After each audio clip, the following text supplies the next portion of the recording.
என்ன பார்க்க போகிறோன்னா டெட்டில் கேட்ட மேக்ஸ் சம்மு தாங்க பார்க்க போகிறோம். அதுக்கு முன்னாடி இந்த சேனலை சப்ஸ்கிரைப் பண்ணாதவங்க சப்ஸ்கிரைப் பண்ணுங்கள், உங்கள் ஃப்ரெண்ட்ஸுக்கும் ஷேர் பண்ணுங்கள். எக்ஸாமுக்கு ரீகால் பண்ணுறதுக்கு இந்த சேனல் ரொம்ப யூஸ்ஃபுல்லாக இருக்குங்க.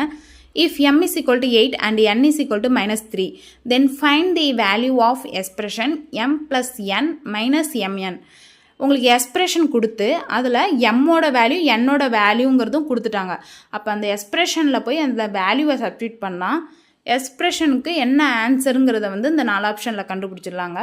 ஃபஸ்ட்டு எம்முக்கு பதிலாக 8, n is equal to -3 கொஷனில் இருக்கிறத ரைட் பண்ணிட்டோம், அந்த எக்ஸ்ப்ரெஷனும் ரைட் பண்ணிட்டோம். இப்போ போய் சிம்பிளிஃபை பண்ணலாம். எம்முக்கு பதிலாக என்னது 8ங்கிறத சப்ஸ்டிட்யூட் பண்ணுங்கள்.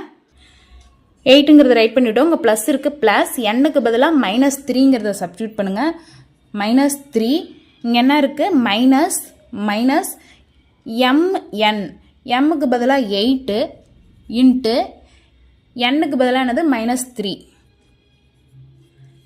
அப்போ நம்பர்ஸை சப்ஸ்டிட்யூட் பண்ணுவோம். இப்போ ஈஸியாக சிம்பிளிஃபை பண்ணுங்கள். 8 plus into minus -3, minus into minus என்னது ப்ளஸ் 3 8 என்ன வரும் 24.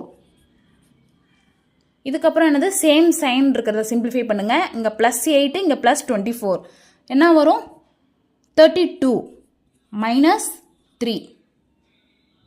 32ல் 3 பேஜ்னா என்னது 29. இப்போ இதுக்கு ஆன்சர் என்னன்னா 29.